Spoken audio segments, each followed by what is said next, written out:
Hello മീഗോസ്, welcome back to my YouTube channel. എല്ലാവരും സുഖമായിട്ടിരിക്കുന്നു വിശ്വസിക്കുന്നു. എല്ലാവരും ദൈവം അനുഗ്രഹിക്കട്ടെ. അപ്പോൾ നമ്മുടെ ഇന്നത്തെ ജോബ് വേക്കൻസി വന്നിരിക്കുന്നത് ദുബായിലോട്ടാണ്. നമുക്ക് കസ്റ്റമർ കെയർ എക്സിക്യൂട്ടീവ് ഓഫീസറിന് ആവശ്യമുണ്ട്. നല്ല സാലറിയോട് കൂടിയാണ് വന്നിരിക്കുന്നത്. വീഡിയോ ഡീറ്റെയിൽ ആയിട്ട് ഇട്ടിട്ടുണ്ട്. പോകുവാൻ താല്പര്യമുള്ളവർ വിളിക്കുകയോ മെസ്സേജ് ചെയ്യുകയോ ചെയ്യുക. അപ്പോൾ കൂട്ടുകാരെ, നമ്മുടെ ദുബായിലോട്ടുള്ള വേക്കൻസിയുടെ ഡീറ്റെയിൽസാണ് ഇനി പറയാൻ പോകുന്നത്. പോസ്റ്റ് വന്നിരിക്കുന്നത് real estate customer service executive ഓഫീസറെയാണ് ആവശ്യം. അപ്പോൾ ഈ ഒരു വേക്കൻസിക്ക് കയറണമെങ്കിൽ എക്സ്പീരിയൻസ് മാൻഡേറ്ററി ആണെന്ന് ചോദിച്ചാൽ അല്ല, നമുക്ക് എക്സ്പീരിയൻസിന് ഒരാവശ്യവും ഇല്ല. പക്ഷേ ഇവിടെ വരുന്ന കണ്ടീഷൻ എന്താണെന്ന് വെച്ചാൽ ഡിഗ്രി മസ്റ്റാണ്. ഡിഗ്രി നമുക്ക് ഉണ്ടാവണം. ദെൻ ഇംഗ്ലീഷ് ഫ്ലൂവൻ്റ് ആയിട്ട് അറിഞ്ഞിരിക്കണം. കാരണം നമ്മൾ ഇവിടുന്ന് കാൻഡിഡേറ്റിനെ കൊണ്ടുപോകുന്നതിന് മുന്നേ ഇൻ്റർവ്യൂ കാണും. അപ്പോൾ നമ്മൾ പേപ്പറെല്ലാം അവർക്ക് അയച്ചു കഴിഞ്ഞ് ഇൻ്റർവ്യൂ അറ്റൻഡ് ചെയ്ത് കഴിഞ്ഞാണ് ബാക്കിയുള്ള പ്രോസസ്സ് വരുന്നത്. പക്ഷേ നമ്മൾ ഇൻ്റർവ്യൂ അറ്റൻഡ് ചെയ്യാനായിട്ട് ഇംഗ്ലീഷ് അറിഞ്ഞിരിക്കണം. ഒന്നെങ്കിൽ 12th പാസ്സായവർക്ക് നമുക്ക് വേണമെങ്കിൽ നമ്മുടെ ഓൺ റിസ്കിൽ ഏറ്റെടുക്കാം. പക്ഷേ ഇതിലൊരു കാര്യം എന്താണെന്ന് വെച്ചാൽ 12th പാസ്സായി വെറുതെ നമുക്ക് ഇൻ്റർവ്യൂ അറ്റൻഡ് ചെയ്യാൻ പറ്റത്തില്ല. ഇംഗ്ലീഷ് മസ്റ്റായിട്ടും അറിഞ്ഞിരിക്കണം 12th പാസ്സായ വ്യക്തികൾക്ക്. ദെൻ ഡിഗ്രിയാണ് നമുക്ക് വേണ്ടി ക്വാളിഫിക്കേഷൻ. ഡിഗ്രി കഴിഞ്ഞവരാണേലും ഇംഗ്ലീഷ് അറിയത്തില്ല എന്നുണ്ടെങ്കിൽ നമുക്ക് അപ്ലൈ ചെയ്യാൻ ബുദ്ധിമുട്ടാണ്. ഇംഗ്ലീഷ് അറിയാമെങ്കിൽ 100% നമുക്ക് അപ്ലൈ ചെയ്യാം. കാരണം ഇത് നല്ല ഒരു ദുബായിലെ ഏറ്റവും നല്ലൊരു കമ്പനിയാണ് ഈ റിയൽ എസ്റ്റേറ്റ്. നമുക്ക് അപ്പോൾ ഇൻ്റർനാഷണൽ ആൾക്കാരുമായിട്ടൊക്കെ കോണ്ടാക്ട് ചെയ്യേണ്ടി വരുമായിരിക്കും. അവിടുത്തെ കസ്റ്റമേഴ്സ് ഉണ്ടായിരിക്കും നമുക്ക്, അല്ലെങ്കിൽ അവിടെ ഉള്ളവരായിട്ട് എന്തെങ്കിലും ഡീൽ നടത്തേണ്ടി വരും. അപ്പോൾ അങ്ങനെയുള്ള സാഹചര്യത്തിൽ നമ്മൾ ഇംഗ്ലീഷ് മസ്റ്റായിട്ടും അറിഞ്ഞിരിക്കണം. അതുകൊണ്ടാണ് ഞാൻ പറഞ്ഞത്.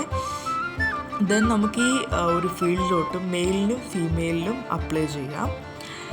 ദെൻ നമുക്ക് സ്റ്റാർട്ടിങ് സാലറി വരുന്നത് 4,000 to 5,000 ദിറംസാണ് വരുന്നത്. നമ്മൾ എത്ര നല്ല രീതിയിൽ ഇൻ്റർവ്യൂ അറ്റൻഡ് ചെയ്യാവോ അത്രയും നല്ല രീതിയിൽ ഇൻ്റർവ്യൂ അറ്റൻഡ് ചെയ്യുവാണ് നമുക്ക് അത്രയും സാലറിയും കൂടുതൽ കിട്ടും.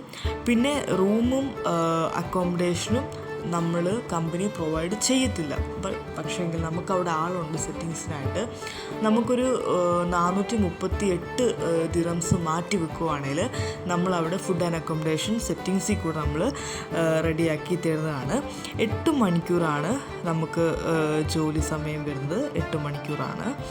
ദെൻ നമ്മൾ ഇൻ്റർവ്യൂ അറ്റൻഡ് ചെയ്ത് കഴിഞ്ഞ ഉടനെ നമുക്ക് ഓഫർ ലെറ്ററും വർക്ക് പെർമിറ്റും കമ്പനി പ്രൊവൈഡ് ചെയ്യുന്നതാണ്. നമുക്ക് ടോട്ടൽ വരുന്ന പ്രോസസ്സിങ് ടൈം 25 to 13 days ആണ്. അതായത് 25 to 30 ദിവസമാണ് ഓൾ ടോട്ടൽ പ്രോസസ്സിങ് ടൈം വരുന്നത്. വിസ ടൈപ്പ് വിസിറ്റിംഗ് വിസയാണ്. നമുക്കറിയാം ദുബായിൽ ഇപ്പോൾ വർക്ക് വിസ നിർത്തി വെച്ചേക്കുന്നതുകൊണ്ട് നമ്മുടെ എവിടെ നിന്നായിക്കോട്ടെ ഇന്ത്യയിലോട്ട് ഇപ്പോൾ പോകുന്നത് വിസിറ്റിംഗ് വിസയിലാണ്. ദെൻ നമുക്ക് വേണ്ടിയ ചെക്ക് ലിസ്റ്റ് എന്തൊക്കെയാണെന്ന് ചോദിച്ചാൽ നമ്മുടെ അപ്ഡേറ്റഡ് CV, ഇപ്പോൾ കറൻ്റ്ലി നിങ്ങൾ ഉള്ള എല്ലാ കാര്യവും ഉൾപ്പെടുന്ന CV വേണം. ദെൻ പാസ്പോർട്ട് സൈസ് ഫോട്ടോ വേണം, ഫ്രണ്ടും ബാക്കും. ദെൻ ഫ്രണ്ടും ബാക്ക് നമ്മുടെ പാസ്പോർട്ടിൻ്റെ ഫോട്ടോ. ദെൻ 10th സർട്ടിഫിക്കറ്റ് വേണം, 12th സർട്ടിഫിക്കറ്റ് വേണം, ഡിഗ്രി സർട്ടിഫിക്കറ്റും വേണം. ഇത് 3 മസ്റ്റാണ്. പക്ഷേ എങ്കിൽ നിങ്ങൾക്ക് ഡിഗ്രി ഇല്ല എന്നുണ്ടെങ്കിൽ 12th കഴിഞ്ഞ് നിങ്ങൾക്ക് ഇംഗ്ലീഷ് ഫ്ലുവൻ്റ് ആണെങ്കിൽ നമുക്ക് അപ്ലൈ ചെയ്യാൻ പറ്റും. അപ്പോൾ ഇതൊക്കെയാണ് നമ്മുടെ ദുബായിലോട്ടുള്ള ജോബ് വേക്കൻസിയുടെ ഡീറ്റെയിൽസ് വരുന്നത്. അപ്പോൾ താല്പര്യമുള്ളവരാണെങ്കിൽ ഈ കാണുന്ന നമ്പറിൽ വിളിക്കുകയോ അല്ലെങ്കിൽ വാട്സപ്പിൽ മെസ്സേജ് ചെയ്യുകയോ ചെയ്യുക. അപ്പോൾ അടുത്ത വീഡിയോയിൽ കാണാം. Signing off. ബൈ.